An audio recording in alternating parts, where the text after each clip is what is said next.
Bienvenue sur Africa 24 dans cette nouvelle édition du QG Weekend. Voici les titres de l'actualité. La Tanzanie et le Kenya plaident pour des échanges commerciaux plus libres. Les deux pays ont décidé de lever les barrières commerciales sur certains produits. En 5 ans, les échanges entre les deux États ont baissé de plus de 50% à cause de la politique restrictive. Le marché des titres publics de la Banque des États de l'Afrique centrale est devenu une destination privilégiée pour les pays membres de la CEMAC en quête de financement. Les montants levés par les États au premier semestre 2018 ont connu une hausse de plus de 36%. Et l'Éthiopie s'engage dans la diminution des taux de mortalité infantile et maternelle. Une vingtaine de maisons d'attente de maternité ont été installées à travers le pays pour apporter des soins de qualité dans les zones les plus reculées.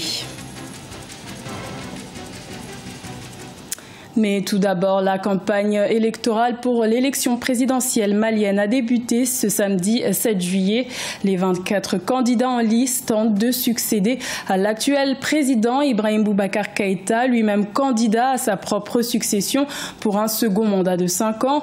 Face à ce scrutin, les défis organisationnels sont multiples, à savoir assurer la sécurité des candidats, l'acheminement du matériel ou encore la distribution des cartes d'électeurs. Pour l'instant, seulement 15% des quelques 8 millions d'électeurs auraient retiré leur carte. Le premier tour du scrutin présidentiel se tiendra le 29 juillet 2018. Les échanges commerciaux entre la Tanzanie et le Kenya ont chuté de plus de 50% en l'espace de 5 ans. Les autorités des deux pays ont décidé de lever les restrictions commerciales sur certains produits, mais elles appellent tout de même à la vigilance contre les phénomènes de contrebande. Corinne Kamsefehem.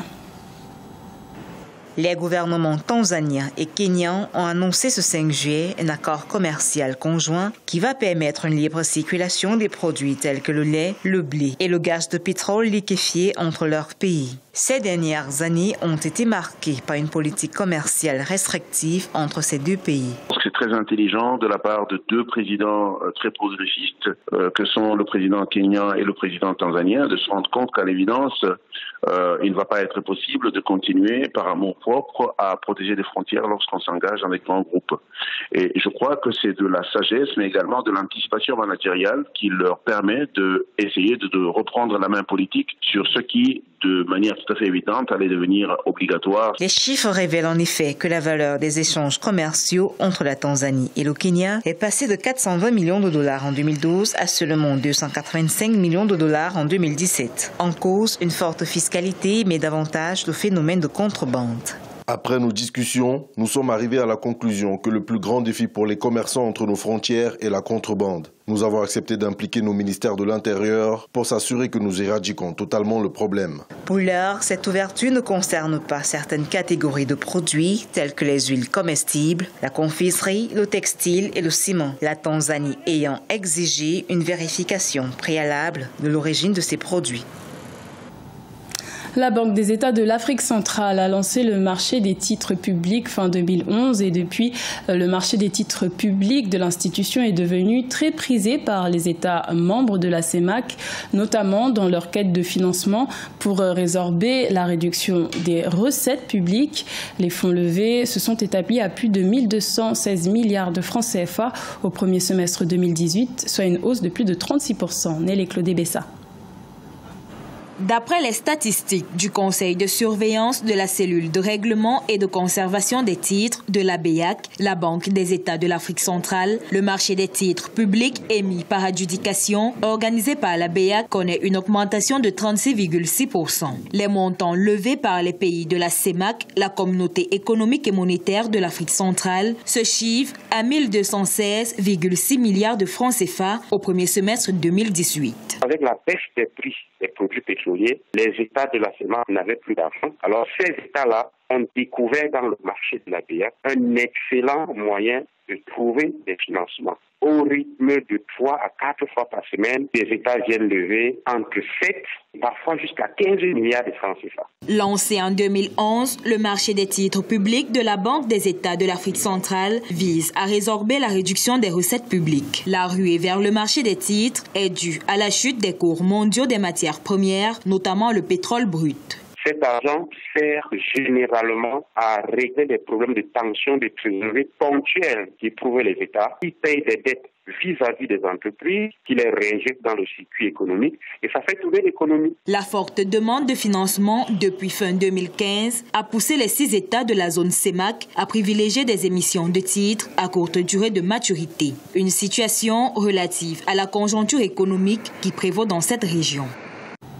Au Nigeria, la Banque centrale appelle les opérateurs économiques à privilégier le yuan au détriment du dollar dans les échanges commerciaux avec la Chine. Jusqu'à présent, le yuan est la deuxième monnaie commerciale du Nigeria après le dollar, mais la tendance pourrait bientôt s'inverser. Le Nigeria est devenu en mai 2018 le 3e pays d'Afrique après l'Afrique du Sud et l'Égypte à signer ce type d'accord avec la Chine. Cheikh Omar Bandaogo. La Banque centrale du Nigeria a décidé d'accélérer la transition du dollar vers le yuan dans les échanges commerciaux du pays avec la Chine. Elle a en effet appelé les opérateurs économiques locaux à privilégier la monnaie chinoise au dollar dans leurs importations de marchandises en provenance de Chine. La Banque centrale encouragera les utilisateurs qui importent des marchandises en provenance de Chine à utiliser le yuan et non le dollar. Le fardeau de la demande en dollars provenant des échanges avec la Chine sera levé de nos réserves de change et les transactions initiales en yuan pourraient être minimes. Après le dollar, principale monnaie commerciale du Nigeria, le yuan chinois se positionne depuis juin 2018 en 2e position. Cela fait suite à l'accord d'échange de devises de 2,5 milliards de dollars signé début mai 2018 entre la Banque centrale du Nigeria et la Banque populaire de Chine dans le but de faciliter le commerce et l'investissement bilatéraux des deux parties. La seule contrainte qu'il peut y avoir aujourd'hui, c'est une contrainte, je dirais, administrative, c'est-à-dire l'adaptation de tout le système financier nigérian, en particulier tout le système qui s'occupe du commerce extérieur, à cette nouvelle donne. À partir du moment où le volume des échanges avec la Chine est un volume de plus en plus important, il est nécessaire que les transferts se fassent en yuan. En 2017, les importations de marchandises du Nigeria en provenance de la Chine ont atteint une valeur de près de 2 milliards de dollars contre près de 500 millions de dollars importés par les Chinois. L'Éthiopie pâtit d'un taux de mortalité maternelle parmi les plus élevés au monde. Une femme éthiopienne sur 27 succombe pendant l'accouchement. Les autorités ont donc décidé de déployer des maisons d'attente de maternité à travers le pays pour dispenser des soins de qualité, notamment dans les zones les plus reculées. Nélé Claude Bessa. Pour aider à améliorer la santé maternelle et infantile dans les zones reculées, le gouvernement éthiopien et l'organisation caritative internationale Voluntary Service Overseas ont mis en place des centres d'accueil maternel dans le pays. Des lieux où les femmes enceintes, en particulier les plus vulnérables, peuvent accéder à des soins de santé adéquats. Cette maison de maternité est très importante pour cette région car nous avons des gens qui vivent dans des régions très reculées et qui pourraient accoucher dans des zones hors du réseau téléphonique mobile ou dans des endroits encore difficiles d'accès en ambulance. Nous avons pensé qu'il serait plus sûr pour elles de rester ici entre 3 jours et 1 semaine avant leur date prévue d'accouchement. La plupart des femmes accouchent toujours à domicile, aidées par un parent ou une sage-femme traditionnelle, ignorant les risques encourus. Selon les statistiques du gouvernement en 2014, l'assistance qualifiée à l'accouchement est passée de 6 à 10% en 6 ans.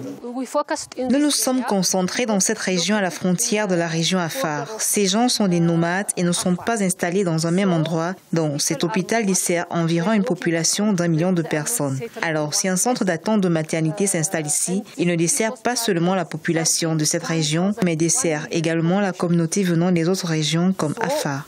L'Éthiopie compte environ 20 maisons d'attente de maternité. Il est prévu d'agrandir la maison d'attente de maternité pour accueillir davantage de femmes enceintes et offrir des soins qualifiés en traitement prénatal et postnatal aux personnes qui en ont besoin.